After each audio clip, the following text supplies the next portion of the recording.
Bonjour à tous et bienvenue dans votre journal des produits de bourse de l'Upside du lundi 5 août.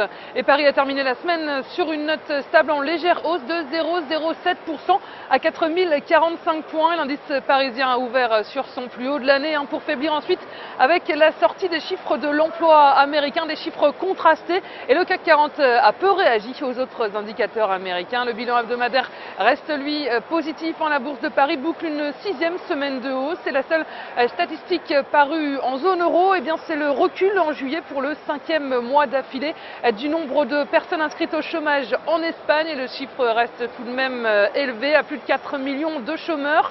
Et du côté des valeurs à suivre, vendredi dernier, Renault a terminé en tête de la cote parisienne à plus 3,51% après un relèvement de recommandation de Morgan Stanley. Puis Air France, KLM, AXA ou GDF Suez terminent en hausse également. Et Dassault Aviation avance de près de 2% alors que l'État prévoit de diminuer ses commandes d'avions de combat Rafale.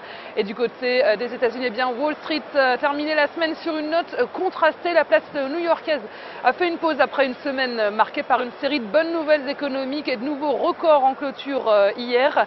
Et le marché américain a digéré un rapport sur l'emploi américain clairement décevant. Le nombre d'embauches sur le mois de juillet est nettement plus bas qu'anticipé. Et si le chômage américain recule de 7,4%, son niveau le plus bas depuis 2008, globalement ces chiffres signalent une reprise du marché de l'emploi plus lente qu'espérée aux États-Unis. Et d'autres indicateurs américains mitigés sont sortis vendredi. Les dépenses de consommation ont progressé un peu plus que prévu sur le mois de juin. Les revenus des ménages sont en revanche nettement inférieurs aux attentes. Et tous ces chiffres vont permettre à la Réserve fédérale américaine de maintenir sa politique de soutien à l'économie du pays. Une perspective rassurante et qui, du coup, a limité la baisse du marché. Puis à noter sur l'indice Nasdaq, belle performance du groupe informatique Dell. Et son patron Michael Dell a conclu une nouvelle offre de rachat du titre pour près de 19 milliards d'euros, ce qui porte le titre à près de 6%. Et le secteur des médias américains également se porte bien après Comcast et Time Warner. Net hausse des résultats trimestriels de Viacom qui prend 5,92%. Et puis un œil sur le marché des devises. Le dollar pénalisé par l'emploi américain.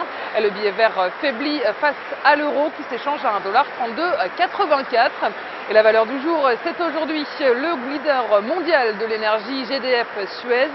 Graphiquement, l'ouverture en coup de cotation haussière relancée la dynamique haussière sur le titre. La valeur reste inscrite en dessus de ses moyennes mobiles à 20 et 50 jours. Et ces éléments militent pour la mise en place d'une nouvelle phase de hausse avec les 18,09 € comme première cible.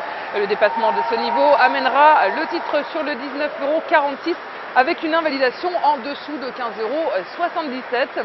Et la stratégie qui vous est proposée pour jouer cette valeur, c'est l'achat du Warrant Call GDF Suez à 4767 têtes d'Unicredit au prix d'exercice de 16 € et d'échéance au 6 décembre 2013. Voilà, c'est tout pour aujourd'hui. Passez une excellente journée et à demain.